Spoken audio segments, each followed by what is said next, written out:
Good morning, students. Myself, Kamlesh Nalwani, once again represent you.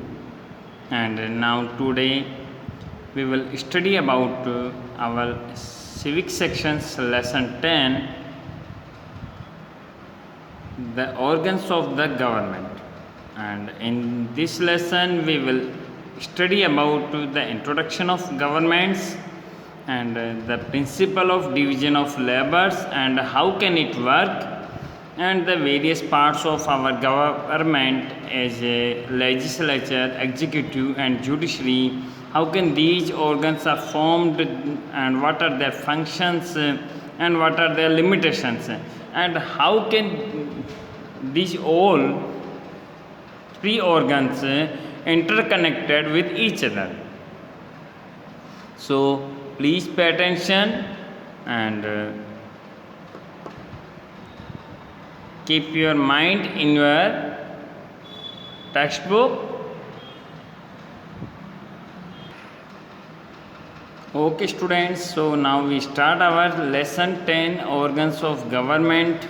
कि government, पहले तो हम ये जानेंगे इसमें कि गवर्नमेंट कहते किससे हैं और गवर्नमेंट के ऑर्गन्स कौन कौन से हैं.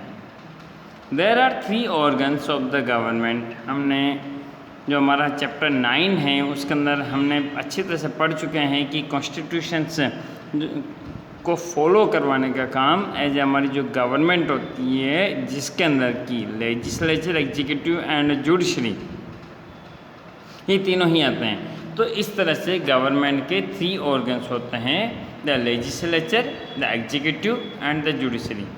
We shall study in detail the formation of all these 3 organs of the government, their powers and their functions and their personal relations. कि how can these interpersonal related these 3 organs.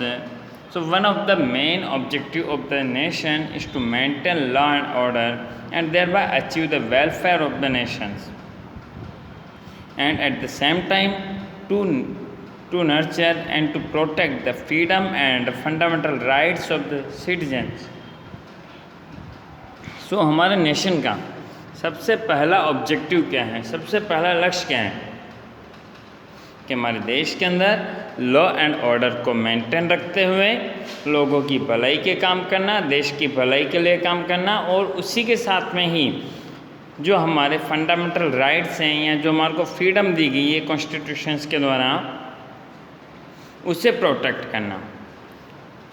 So for the progressive development of the state it is necessary that all the 3 organs of the government wise the legislature, the executive and the judiciary work in mutual unity.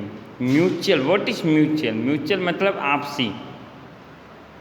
आप अगर एक जना अगर आप कोई work कर रहे हैं और अगर आप 2 जने मिलकर अगर किसी भी काम को करते हैं तो जल्दी से आसानी से पूरा हो जाता है.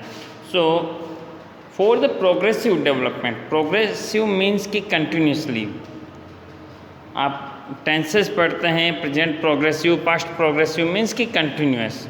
सो हमारे कंट्री के कंटिन्यू डेवलपमेंट के लिए यह आवश्यक हैं कि all the 3 organs of the government, जिनमें कि legislature, executive and the judiciary, ये तीनों ही आपस में म्यूचुअल यूनिटी के साथ में काम करें, आपसी समझ रखते हुए काम करें, कोऑपरेशन, सहयोग एंड कोऑर्डिनेशंस, और आपस में तालमेल बना के काम करें, so that the government can run it's administration effectively and efficiently.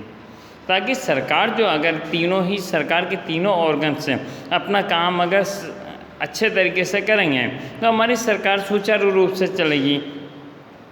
आपकी फैमिली के अंदर आपके फादर हैं, उन्होंने आपको, आप 3 भाई बहन हैं, तीनों को अगर किसी भी प्रोग्राम को, इवेंट को करने का अगर आपको रिस्पॉन्सिबिलिटी दी है, आप अगर तीनों ही अगर जो कैंडिडेट्स हैं, भाई बहन हैं, अगर उस इवेंट को कम्प्लीटली रेस्पॉन्सिबल मैनर से अपने काम को देखते हैं तो आपके पापा का काम ईजी हो जाएगा.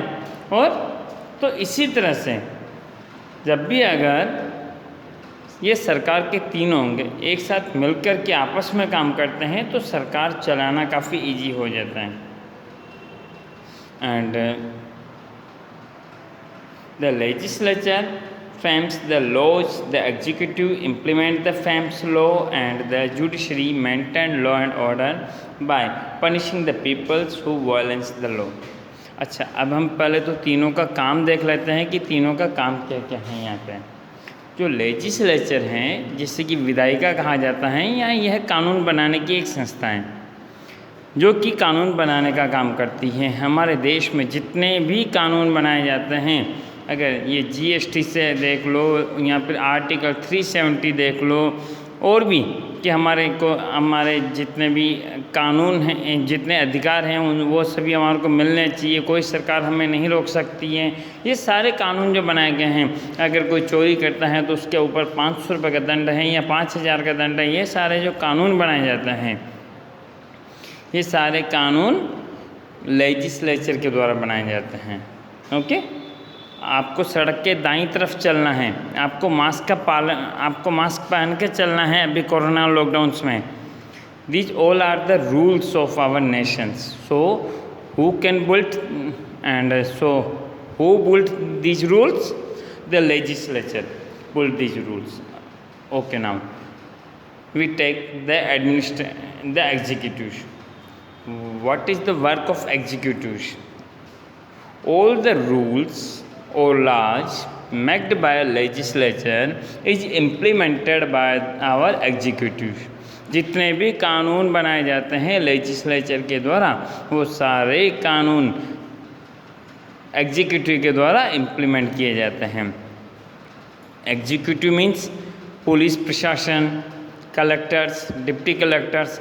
वो कानून नहीं बनाते हैं, वो सिर्फ हमारे को, और ना ही वो सजा देते हैं, वो हमारे को सिर्फ उनको पालन करने के लिए बाध्य करते हैं। और अगर कोई नहीं पालन करता है तो फिर जुडिशरी उससे पनिशमेंट करती है। तो ये तीनों का डिफरेंट आपको समझ में आ गया? चलो ठीक है, very good. So the legislature as per the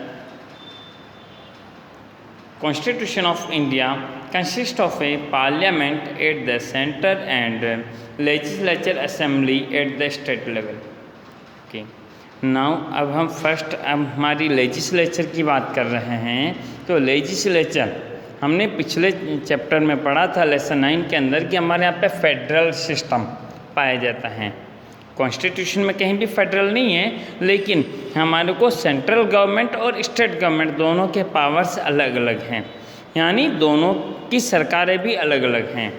ऐसा नहीं है कि जो हमारे गुजरात स्टेट में जो हमारा हेड है वो कंट्री का भी हेड होगा, ऐसा नहीं है। दोनों के वर्क करने के तरीके अलग हैं, उनके रूल्स अलग अलग हो सकते हैं, वो अलग अलग रूल्स बना सकते हैं अपने जो उनको पावर्स दिए गए हैं उस बेस पे। So the legislature as per the constitution of India consist of a parliament at the centre and legislative assembly at the state level. Central level पे क्या पाई जाती है? लेजिस्लेचर बॉडी पार्लियामेंट, ओके, जिसमें कि लोकसभा, विधानसभा, ये सारे इसी में आ जाती है। हमारे माननीय प्रधानमंत्री जी या हमारे एमपीज, ये सारे कहाँ पे बैठते हैं? पार्लियामेंट में। But our MLAs are sit in our legislative assemblies. अच्छा, तो स्टेट लेवल पे लेजिस्लेटिव असेंबली होती है। The executive as per the constitution of India consist of the president, the prime minister and cabinet minister and their administrative system at the center and the governor, the chief minister and the cabinet and administrative system at the state level. Okay, now अब हम बात करते हैं कि executives के अंदर क्या क्या होता है। सो एग्जीक्यूटिव्स के अंदर जो हमारे एडमिनिस्ट्रेटिव सिस्टम्स होते हैं, इसमें सबसे पहले सेंट्रल लेवल पे अगर हम बात करें तो हमारे प्रेसिडेंट, प्राइम मिनिस्टर और उनकी कैबिनेट ये आती है, जो कि अच्छा कोई भी अगर डिपार्टमेंट का मिनिस्टर्स हैं, वह जो रूल्स यानी कि वह कोई भी आदेश पारित करता है तो उससे फॉलो करना होता है उससे डिपार्टमेंट को। तो वो क्या है कि वो है इम्प्लीमेंट करवा रहा है, ठीक है, ओके। एंड इसी तरह से अगर हम स्टेट लेवल पे बात करें तो गवर्नर, चीफ मिनिस्टर्स और कैबिनेट, उसकी कैबिनेट, ये सारे हमारे एग्जीक्यूटिव में आते हैं। अच्छा, now where is in the judiciary the supreme court is at the top, in the middle are the high courts of the states, and at the bottom there are subordinate courts like district courts, special courts. So thus the judiciary is a separate, independent and organized whole which is completely apart from the legislature and the executive. अच्छा, अब तीसरा जो हमारा part आता है judiciary का, ये judiciary में अगर हम सुप्रीम लेवल पे देखें, अगर सेंट्रल लेवल पे देखें तो सबसे ऊपर आता है सुप्रीम कोर्ट, उसके बाद में स्टेट लेवल पे हाई कोर्ट्स। सुप्रीम कोर्ट हमारी कहाँ पे लोकेटेड है? न्यू दिल्ली के अंदर। हाई कोर्ट्स हमारी कहाँ पे लोकेटेड है? Gandhinagar Sarkhej highway. Okay, and now अब इस यहाँ पे इसके थर्ड पार्टीशन भी हैं, डिवीजन यानी कि डिस्ट्रिक्ट कोर्ट्स और सब डिवीजन कोर्ट्स हैं। तो ये पूरा ही ऑर्गन सेपरेट कर दिया है, जबकि अदर जो दो ऑर्गन्स हैं लेजिस्लेचर एंड एग्जीक्यूटिव्स, ये दोनों ही टू पार्टीशंस में डिवाइडेड हैं, central level and state level. But ये जो ऑर्गन्स हैं यह कंप्लीटली इंडिपेंडेंट हैं और सेपरेट ऑर्गन है judiciary. India is A union of states, ये हमने पिछले चैप्टर में पढ़ा है कि हमारा इंडिया क्या है? यूनियन ऑफ स्टेट्स हैं। No state is completely independent and sovereign, किसी भी स्टेट को अधिकार है क्या कि वह अपना एक अलग से देश बना सकता है? नहीं बना सकता है। वह किसी अदर देश से कोई व्यापारिक संबंध स्थापित कर सकता है या युद्ध कर सकता है, मैत्री कर सकता है? नहीं कर सकता है। ये सारे अधिकार किसको दिए गए हैं? हमारे केंद्र सरकार को या हमारे सेंट्रल गवर्नमेंट्स को। So the Indian parliamentary system has divided the power according to the principle of division of powers between the centre and the state, such that the legislature and the executive is totally interdependent on each other, whereas judiciary is a separate, independent and impartial organs है। तो यहाँ पे अगर हम देखते हैं कि जो हमारी इंडियन जुडिशरी है वह हमारे यहाँ पे जो दो ऑर्गन्स हैं लेजिस्लेचर और एग्जीक्यूटिव, ये दोनों तो आपस में एक दूसरे के ऊपर इंडिपेंडेंट रहते हैं, लेकिन जुडिशरी को टोटली सेपरेट, इंडिपेंडेंट और इम्पार्शियल रखा गया है। इम्पार्शियल का मतलब कि बिना किसी के साथ कोई भेदभाव करना। सो अब हम the principles of division of power को देख लेते हैं। The government carry out the function of the state and these are different from one another, कि government carries out the functions of the state. हर एक government जो कि state के अंदर होती है वह अपने अलग अलग तरह के कार्य करती है। The functions of all the three organs of the government are different and all the functions required certain expertise. अच्छा, जो ये तीनों ही ऑर्गन्स हैं, ये तीनों ही ऑर्गन्स हैं अलग अलग तरह के जो काम करते हैं। इन तीनों में किस तरह के मेंबर्स होते हैं? उस फील्ड में काम करने के एक्सपर्टीज मेंबर, जिन्हें कि उस चीज़ का नॉलेज हो। All the three organs of the government should be administered by different peoples and each organ should carry out its own functions। यहाँ हर एक ऑर्गन से अपने अपने एडमिनिस्ट्रेटिव ऑफिसर्स के द्वारा एडमिनिस्ट्रेट किया जाता है और अपने अपने कार्य को करता है। By division of power misuse can be avoided. It is necessary to divide the powers between the three organs of the government in order to make the function of the governments easy and efficient। कोई भी अगर सरकार के अंदर अगर हमारा राजा एक होगा, जैसे कि राजतंत्र के अंदर एक राजा होता है, वह जैसा चाहता है वैसा होता है, ठीक है। यहाँ पे तो तीन ऑर्गन्स बना दिए हैं ताकि कोई भी अपने पावर्स का मिसयूज ना कर सके। अगर कोई एक मिसयूज करता है तो दूसरे दो ऑर्गन्स हैं वह उससे अपने पावर्स का उपयोग करते हुए रोक सकते हैं। So for example the legislature has the power to formulate law, but some powers are so given to the executive and the judiciary that the legislature can not misuse its power. अच्छा, जैसा कि हम अगर देखते हैं कि कानून बनाने का अधिकार तो सिर्फ लेजिस्लेचर को दिया है, लेकिन एग्जीक्यूटिव एंड जुडिशरी के पास भी ऐसे कुछ पावर्स है जिनके के द्वारा लेजिस्लेचर को अपने पावर्स का मिसयूज करने से रोका जा सकता है। Similarly the executive is controlled by giving powers to the legislature and the judiciary is controlled by giving powers to the legislature and the executive. Okay, so इसी तरह से similarly executive is controlled by giving power to the legislature and the judiciary। यानी A B C तीन भाई हैं, ए के ऊपर control B C को दे दिया, बी के ऊपर कंट्रोल सी ए को दे दिया और सी के ऊपर कंट्रोल ए बी को दे दिया। तो इसी तरह से लेजिस्लेचर के ऊपर कंट्रोल एग्जीक्यूटिव एंड जुडिशरी करेंगे, एग्जीक्यूटिव के ऊपर control legislative and judiciary, and judiciary के ऊपर कंट्रोल लेजिस्लेटिव एंड एग्जीक्यूटिव, ये दोनों ही करेंगे ताकि कोई भी अपने पावर्स का मिसयूज ना कर सके। तो सबसे पहले अब हम लेजिस्लेचर के बारे में जान लेते हैं कि what is legislature. India is a Republic having a parliamentary democracy.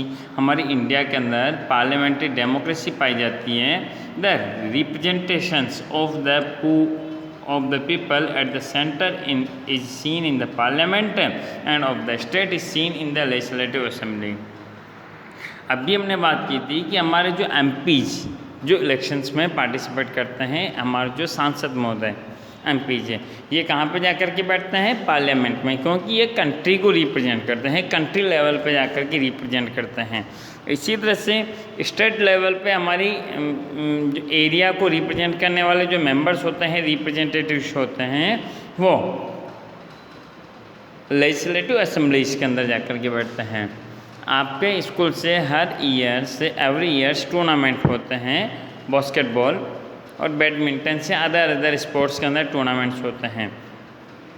जो स्टेट लेवल पे जिसका सिलेक्शन होता है वह स्टेट में जाकर के खेलता है, कि मतलब कि ऑल और डिस्ट्रिक्ट्स जितने भी होते हैं उन सभी की टीमें वहाँ पे जाकर के खेलती हैं और उसके अंदर वह स्टेट लेवल पे आपके स्कूल का रिप्रेजेंटेशन करते हैं।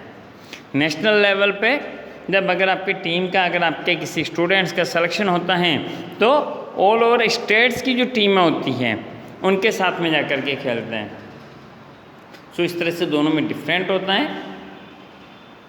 The parliament is an important and apex organisation of the nations. अच्छा, यानी कंट्री लेवल पे, नेशनल लेवल पे जो पार्लियामेंट होती है और वह यानी कि कानून बनाने की सबसे बड़ी संस्था है। It is the apex organ to make legislature और लॉज।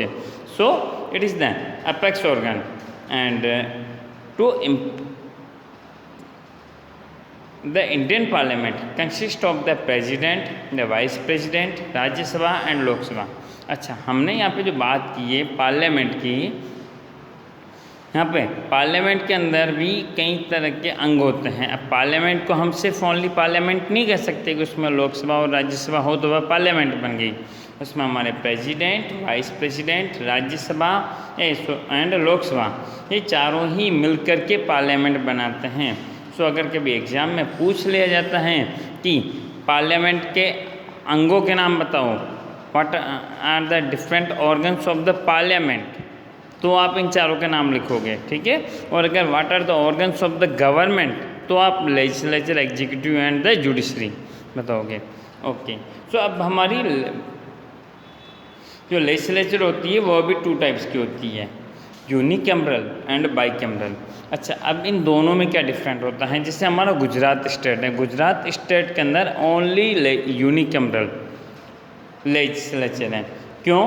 क्योंकि यहाँ पे ओनली विधानसभा है, विधान परिषद नहीं है। जबकि जो बड़े स्टेट्स जो होते हैं उनमें विधान परिषद भी होती है। अच्छा, इसी तरह से हमारी कंट्री लेवल पे अगर हम देखें तो हमारी पार्लियामेंट के अंदर अभी हमने बात की कि लोकसभा, राज्यसभा, तो जिस कंट्री के अंदर ओनली एक ही सदन होता है, लोकसभा ही होती है, वहाँ पे यूनिकैमरल पार्लियामेंट होती है। जहाँ पे 2 हाउसेज होते हैं वहाँ पे बाइकैमरल पार्लियामेंट होती है। तो हम इस बेस पे हमारे गुजरात स्टेट में तो यूनिकैमरल है, जबकि कंट्री लेवल पे अगर हम देखें तो बाइकैमरल है। ओके, इसे माइंड में रखना। सो अब हम बात कर रहे हैं legislature at the central level. Parliament और लोकसभा। हम सबसे पहले अपेक्स ऑर्गन से चलते हैं कि सबसे पहले जो हमारा legislature at the central level, हमारी कंट्री लेवल पे हमारा लेजिस्लेचर कैसे वर्क करता है उसके बारे में जानेंगे। सो लोकसभा, इसके अंदर Lok Sabha is the lower house of the parliament. अच्छा, अब इसे लोअर हाउस क्यों कहा जाता है वो भी हम आगे देखेंगे, काफ़ी इंटरेस्टिंग है। So the member of the Lok Sabha are the representative of the people who are elected through direct elections. आपके एरियाज़ के अंदर जो भी आप यानी कि सबसे आपसे आकर के जो मिलता करता है वो आप क्लास में सबसे ज़्यादा अगर स्कूल प्रिंसिपल सर से अटैच्ड हैं या आपके क्लास टीचर से अटैच्ड हैं, आपकी सबसे जो यानी कि आपकी कोई सी भी प्रॉब्लम्स होती है कि सर इसने मुझे मारा, इसने मेरी कॉपी नहीं लाया, ये यानी कि मेरे को कल ऐसा बोला था, ये सारी कंप्लेंट्स आप किससे करते हैं? आपके जो क्लास टीचर होते हैं उनसे करते हैं। सो क्लास टीचर भी आपके एज ए MP मान लो, क्योंकि वो स्कूल लेवल पे आपको रिप्रेजेंट करते हैं। आपकी जो भी बात रखनी होती है प्रिंसिपल सर से, वो सारी बात आप तक कौन पहुंचाते हैं? क्लास टीचर से। सो ये होते हैं हमारे एज ए लोकसभा के members. Lok Sabha is the lower house of the parliament. अच्छा, इसी तरह से आपकी कंट्री की, आपके एरियाज़ की कोई भी नेशनल लेवल की कोई प्रॉब्लम्स हैं तो वह पार्लियामेंट के अंदर उठाने का काम हमारे MPs का होता है। The member of the Lok Sabha are the representative of the people who are elected through directly elections हैं। अच्छा, अब ये जो मेंबर्स होते हैं ये डायरेक्टली इलेक्शंस के द्वारा चुने जाते हैं। अच्छा, इलेक्शंस के द्वारा जैसे कि आपके CR होते हैं, क्लास मॉनिटर्स, क्लास रिप्रेजेंटेटिव्स हैं। आपकी अगर कोई भी अगर कंप्लेंट्स हैं तो आप उससे कहते हैं, वो आपकी बात को क्लास टीचर तक पहुंचाता है। इसी तरह से जो लोकसभा के मेंबर होते हैं वो डायरेक्टली प्रधानमंत्री महोदय तक हमारी बात को पहुंचाते हैं। There are in all 545 members in the Lok Sabha. अभी हमारे प्रेजेंट टाइम्स में 545 मेंबर्स हैं लोकसभा के अंदर। उनमें से out of the 545 members 2 members are selected by the president from the Anglo Indian community, not Indian community, Anglo Indian community. अच्छा, what is Anglo Indian community? Means कि जब हमारी कंट्री इंडिपेंडेंट हुई थी तब जो एंग्लो कम्युनिटी हमारी India के अंदर रह रही थी वो यहाँ पे परमानेंटली सेटल हो गई, तो वह कम्युनिटी एंग्लो इंडियन कम्युनिटी कहलाती है। उसमें से 2 मेंबर्स का selections, not elections, election base पे, सिलेक्शन बेस पे या नॉमिनेटेड बेस पे हमारे जो प्रेसिडेंट महोदय हैं, जो राष्ट्रपति हैं, वो करते हैं 2 मेंबर्स को लोकसभा के अंदर सेलेक्ट करते हैं। बाकी के 543 मेंबर्स को का इलेक्शंस के द्वारा उनका चुनाव होता है। President is a part of the parliament. अच्छा, प्रेसिडेंट भी जो हैं वह एक पार्लियामेंट का पार्ट हैं। हम पार्लियामेंट से प्रेसिडेंट को अलग नहीं कर सकते हैं। Lok Sabha and Rajya Sabha, the president address the first meeting of the parliament and the joint session of the parliament. तब भी अगर कभी लोकसभा के इलेक्शंस होते हैं या राज्यसभा के इलेक्शंस होते हैं, इलेक्शन के जस्ट बाद में जो मीटिंग्स ली जाती हैं उनकी, चाहे इंट्रो बेस पे हो या किसी भी बेस पे हो, उसमें एड्रेस करने का काम, संबोधित करने का काम प्रेसिडेंट करता है। या अगर किसी भी मुद्दे पर अगर दोनों हाउसेस की जॉइंट मीटिंग करनी होती है तो वह भी प्रेसिडेंट करता है, उन दोनों को साथ में बुला सकता है। Beside 2 occasions, these 2 occasions, the president never attend the parliaments। इन दोनों के अलावा प्रेसिडेंट कभी पार्लियामेंट में जाता ही नहीं है, और वह जाता नहीं है तो हमारे को दिखता नहीं है उसकी मीटिंग्स वगैरह के अंदर। जबकि after elections and in the situations of joint call meetings the president address the both meetings. Okay, so the president can summon both the houses of the parliament, can withhold the proceeding of both the houses of the parliament and can even dissolve the parliament। Okay, president कभी भी किसी भी समय parliaments की meeting को बुला सकता है अगर उसने सम्मन दे दिया। सम्मन का मतलब बुलावा भेजना। अगर उसने सम्मन दे दिया तो आपको उसकी मीटिंग्स में जाना ही है। और अगर आपको वह यानी कि पार्लियामेंट्स की मीटिंग्स को डिसॉल्व भी कर सकता है कि चलती हुई मीटिंग्स को अगर प्रेसिडेंट ने बोल दिया कि अभी मीटिंग यहीं पे फिनिश करो, ख़त्म करो, तो वह मीटिंग ख़त्म हो जाती है। तो a bill which has passed through 3 readings in both the houses of the parliament can become an act only after the president sign it। हमारे संविधान के अंदर जो बिल बनते हैं, जो कानून बनते हैं, उनकी एक प्रोसेसिंग होती है कि उनमें 3 तरह की रीडिंग्स होती है। ये 3 तरह की रीडिंग्स उनमें पब्लिक के द्वारा चुनाव करवाना होता है, उनके जो लोकसभा के या राज्यसभा के मेंबर्स होते हैं उनके द्वारा उसके ऊपर विचार विमर्श करना होता है। ये जो भी इसकी प्रोसेस होती है वह 3 रीडिंग से होकर के निकलती है। इस दोनों हाउसेज में इन तीनों रीडिंग्स के बाद में इसकी हम प्रोसेस को आगे पढ़ेंगे फिर से कि how can a bill become an act, कि एक बिल कैसे कानून बनता है। लेकिन जब दोनों हाउसेज में इसकी तीनों रीडिंग्स होने के बाद में जब तक प्रेसिडेंट इसके ऊपर साइन नहीं करता है तब तक यह कानून नहीं बनता है। So Lok Sabha is not a permanent house. Lok Sabha हमारे यहाँ का परमानेंट हाउस नहीं है, क्योंकि इसके अंदर हर 5 साल के बाद में इलेक्शंस होते हैं, और जब भी इलेक्शंस होते हैं तो कंप्लीट लोकसभा पहले डिसॉल्व होती है, उसके बाद में नई लोकसभा के इलेक्शंस होते हैं। And in terms of 5 years, हर 5 साल के बाद में it is not dissolve before the completion of the terms, और यह अपने टर्म्स के पूरी होने के पहले डिसॉल्व भी नहीं होती है। Constitution of India is supreme and not the parliament. अच्छा, अभी हम कह रहे थे कि पार्लियामेंट हमारा हाई यानी कि अपेक्स ऑर्गन है, बट अपेक्स अथॉरिटी वाला नहीं है, क्योंकि अब पार्लियामेंट को भी किसके बेस पे काम करना पड़ता है? यस, हमारे कॉन्स्टिट्यूशन के बेस पे। So hence the parliament has to enjoy its power with in the limits prescribed by the constitution से। पार्लियामेंट, अच्छा, पापा भी किसके कहने के अकॉर्डिंग काम करते हैं, जैसा दादाजी कहेंगे वैसा, ठीक है। तो इसी तरह से जो हमारा कॉन्स्टिट्यूशंस हैं वह उसके अंदर जैसे रूल्स एंड रेगुलेशंस बनाए गए हैं उसी तरह के, यानी कि जो दादाजी ने हमारे वर्षों से रूल्स एंड रेगुलेशन बना के रखे हैं पापा जी भी उन्हीं को ही फॉलो करेंगे। तो हमारा जो पार्लियामेंट है, पार्लियामेंट के जो तीनों ऑर्गन्स हैं, अभी हमने बात की थी कि आप 3 भाई बहन हैं, आपके पापा जी के वर्क को इजी बनाने के लिए आप तीनों अलग अलग तरह के वर्क करते हैं। तो इसी तरह से आपके पापा भी किस तरह की आपको सजेशन देंगे, जो कि कॉन्स्टिट्यूशन में होगा, जैसे रूल्स बने हुए होंगे हमारे उसी तरह के।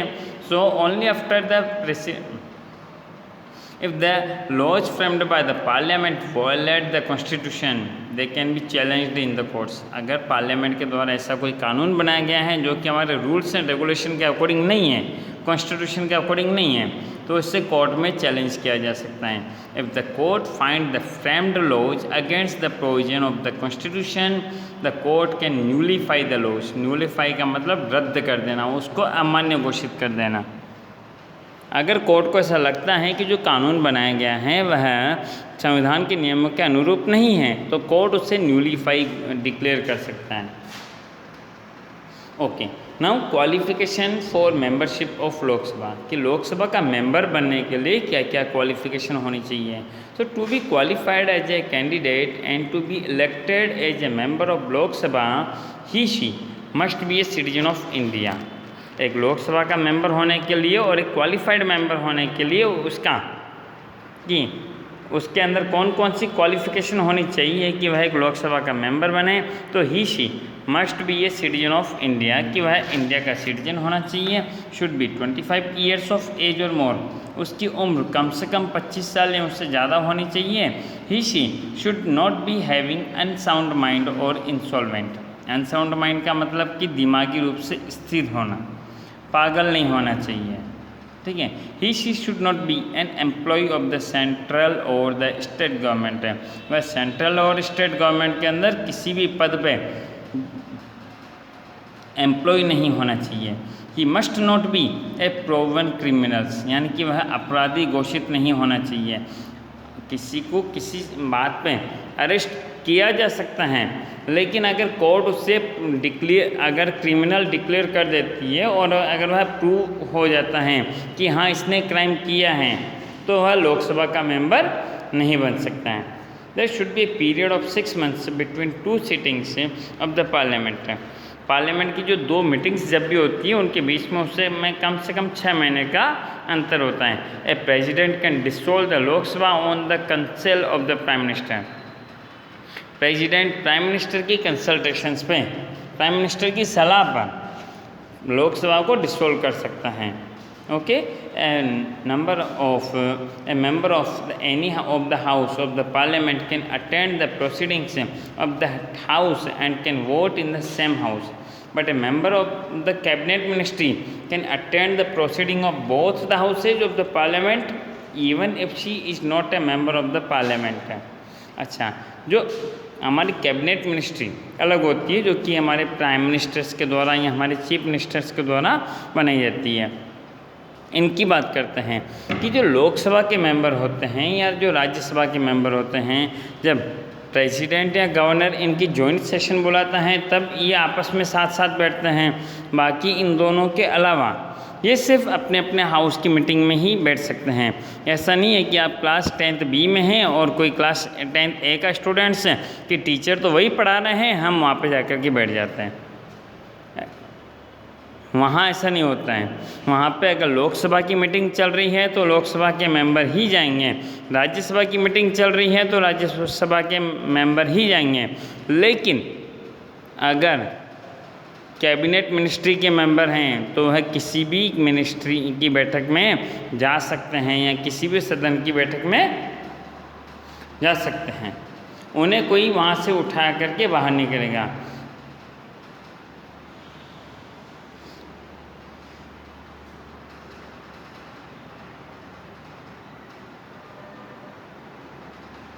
But if she is a member of upper house then they can vote only that house। अच्छा, लोकसभा का जो मेंबर होता है वह यहाँ जो राज्यसभा का जो मेंबर होता है वह सिर्फ अपने हाउस के अंदर ही वोट कर सकता है। स्टेट ऑफ गुजरात है the representation of 26 members in the Lok Sabha. अच्छा, यानी कि हमारी जो पार्लियामेंट के अंदर हमारे गुजरात से 26 MPs जाते हैं। इस चीज़ को अंडरलाइन कर लेना प्लीज़, और इसकी क्वालिफिकेशन को भी अंडरलाइन कर लेना कि the term of Lok Sabha is of 5 years। जैसा कि अभी हमने पढ़ा कि जो इसका टाइम पीरियड होता है ये 5 साल का होता है। And but the president can dissolve it before that if needed. लेकिन अगर प्रेसिडेंट को कभी लगता है कि अब इसे डिसॉल्व करना चाहिए तो है इसे डिसॉल्व कर सकता है। In case of national emergency of the term of the Lok Sabha can be extended for 1 more year। अच्छा, अभी जैसे कोरोना की जो अभी हमारे यहाँ पे इमरजेंसी डिक्लेयर कर दी जाए, कोरोना बहुत ज़्यादा फैल जाए और अभी इलेक्शन करवाना पॉसिबल नहीं हो क्योंकि लोगों को ग्रुप के अंदर कलेक्ट नहीं कर सकते हैं, तो ऐसे टाइम में अगर प्रेसिडेंट चाहे तो 1 साल के लिए लोकसभा को एक्सटेंड कर सकती है। If the president dissolve the parliament, it cannot be challenged in court। और अगर प्रेसिडेंट अगर पार्लियामेंट को डिसॉल्व कर दे, पूरी तरह से भंग कर दें कि पार्लियामेंट किसी काम की नहीं है, तो कोई भी उसे कोर्ट में चैलेंज नहीं कर सकता है। What is the quorum? अच्छा, क्योरम का मतलब होता है कि जब भी लोकसभा या राज्यसभा की मीटिंग्स होती हैं तो उस मीटिंग्स में जो मेंबर होते हैं वह कितने मेंबर्स कम से कम हो कि वहाँ पे मीटिंग्स पॉसिबल हो सकती है। क्योंकि 545 मेंबर्स हमारे लोकसभा के अंदर होते हैं, 250 मेंबर हमारे राज्यसभा में होते हैं, तो एक साथ इतने मेंबर होना पॉसिबल नहीं है क्योंकि किसी को कोई काम आ सकता है, किसी के घर पे शादी होगी, किसी को बाहर जाना होगा। आपकी क्लास के अंदर भी 60 मेंबर्स यानी कि एक्सेप्ट एग्ज़ाम के अलावा तो वैसे रेयरली किसी चांस में आते हैं। जिस दिन एग्ज़ाम होता है उस दिन भी कोई विरला 1-2 छुट्टी पर रह जाते हैं। तो 545 मेंबर्स एक साथ प्रेजेंट नहीं हो सकते हैं, इसलिए मिनिमम मीटिंग्स कितने मेंबर पे हो सकती हैं उसे क्योरम कहते हैं। तो quorum is the number of members present in the house of the parliament. It is the number of member present and working in the house out of the total number of member of that house. कि ये जो total members होते हैं लोकसभा के या राज्यसभा के, उसकी एक संख्या के अनुपात में काम करती है। The minimum quorum of the Lok Sabha should be 1/10। Out of 545 members 55 should be present similarly. अच्छा, अगर हमारी यहाँ पे 545 मेंबर्स जो होते हैं, तो अगर कम से कम 55 मेंबर्स, आप इसका 1/10 मल्टीप्लाई 545 निकाल के देखना, 54.5 आता है। लेकिन आधे मेंबर को कहाँ से लेकर के आएंगे, यहाँ बाहर तो नहीं करेंगे ना, इसलिए 55 मेंबर्स मिनिमम प्रेजेंट होने चाहिए। अगर 55 मेंबर प्रेजेंट नहीं होते हैं तो वह उस मीटिंग को कैंसिल कर दिया जाता है। इसी तरह से राज्यसभा की भी क्योरम 1/10 होती है, यानी कि 250 मेंबर्स टोटल राज्यसभा के मेंबर्स होते हैं, उसमें से 1/10 मेंबर यानी 1/10 मल्टीप्लाई 250, 0 से 0 cut 25 members should be mandate. Okay, अच्छा नाउ अब हम राज्यसभा की बात करते हैं। Rajya Sabha is the upper house of the parliament. हमने लोकसभा के बारे में तो पढ़ लिया, अब आता है Rajya Sabha. So Rajya Sabha is the upper house of the parliament. अच्छा, अब इसे अपर हाउस क्यों कहते हैं? It is a representative house of all the state and union territory of India, क्योंकि ये जितने भी हमारे स्टेट्स हैं उनके रिप्रेजेंटेटिव्स राज्यसभा में जाते हैं, डायरेक्टली जनता के द्वारा इलेक्टेड नहीं होते हैं इसमें। There are in all 250 members in the Rajya Sabha, कि यहाँ पे टोटल 250 मेंबर्स होते हैं। It is a representative house of the Rajya Sabha are indirectly elected by the members of legislative assembly of the state and the union territories. हमने जो legislative assemblies के अंदर, जो हमारे विधानसभा के अंदर जो मेंबर्स एमएलएज वगैरह चुन करके भेजे थे, उनके द्वारा इनका को इलेक्ट किया जाता है। सो and through a method of equivalent representation. So in all 238 members of the Rajya Sabha are elected. अच्छा, टोटल 250 मेंबर्स में से जैसे लोकसभा के अंदर 2 मेंबर को प्रेसिडेंट सेलेक्ट करता है, उसी तरह से यहाँ पे 250 मेंबर में से 12 मेंबर्स तो प्रेसिडेंट नॉमिनेट करता है। आपकी क्लास के अंदर भी 2 CRs होते हैं प्लस 1 CR को आपके क्लास टीचर नॉमिनेट करते हैं कि ये मेरी तरफ से CR हैं। उसी तरह से प्रेसिडेंट भी ऐसे 12 जो कि अच्छे और कुशल, जो कि हर एक चीज़ फील्ड के अंदर नॉलेज रखने वाले, अपने अपने फील्ड के अंदर एक्सपर्टीज है, ऐसे 12 मेंबर्स को नॉमिनेट करता है। बाकी के 238 मेंबर्स इलेक्टेड होते हैं। No person can be member of both the houses simultaneously. अच्छा, कोई भी पर्सन दोनों हाउसेस का एक साथ मेंबर नहीं बन सकता है। Qualification for membership of Rajya Sabha: to be a qualified as candidate and to be elected as a member of the Rajya Sabha he she must be a citizen of India. जैसे हमने लोकसभा के अंदर पढ़ा था कि वह इंडिया का सिटीजन होना चाहिए, उसी तरह से राज्यसभा में भी वह है कि इंडिया का सिटीजन होना चाहिए। सिर्फ एज का डिफरेंट है यहाँ पे, he she should be 30 years of age और मोर। जबकि लोकसभा के अंदर क्या था, ही शी शुड बी और must be 25 years of age और मोर, यानी लोकसभा के अंदर तो मिनिमम एज 25 ईयर्स है, बट राज्यसभा के अंदर 35 ईयर्स ही है। He she must not unsound mind और इंसॉल्वेंट और क्रिमिनल्स की, वह क्रिमिनल नहीं होना चाहिए, वह अनसाउंड माइंड का नहीं होना चाहिए। He she should not be a government employ taking salary और holding any office of profit, वह गवर्नमेंट सैलराइज्ड पर्सन नहीं होना चाहिए। State of Gujarat has the representation of 11 seats.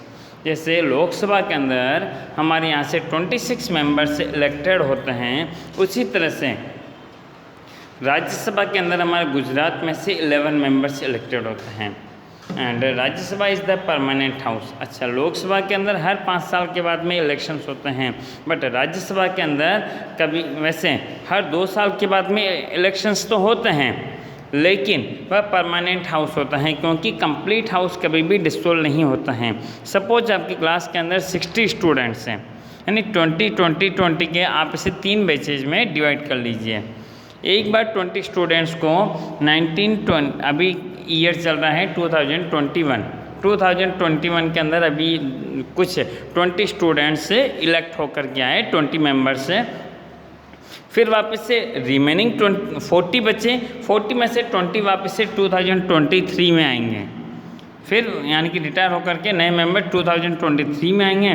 फिर रिमेनिंग जो 20 बचे वह 2027 में 25 में आएंगे, फिर वापस से 2021 के अंदर जिनको इलेक्ट किया गया था उन्हें 2027 के अंदर चांस मिलेगा रिटायर्ड होने का, और फिर उनकी जगह पे नए मेंबर आएंगे। तो इस तरह से एक मेंबर वहाँ पे 6 साल तक राज्यसभा के अंदर पद पे बना रहता है और कभी भी राज्यसभा कंप्लीटली डिसोल्व नहीं होती है। So it is known as the permanent house. Generally both the houses of the parliament meet for 3 times a year। अच्छा, जब भी दोनों जो हाउसेज हैं लोकसभा एंड राज्यसभा, ये एक साल में 3 बार तो इनको मिलना ही होता है। These meetings are called sessions, और इनकी ये जो मीटिंग होती है इसे हम सेशन के नाम से जानते हैं।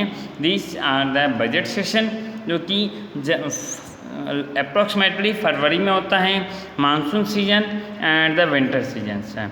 So Vice President of India by the virtue of his office held the office of Chairman of Rajya Sabha। हमारे इंडिया का जो वाइस प्रेसिडेंट होता है वह राज्यसभा का चेयरमैन कहलाता है।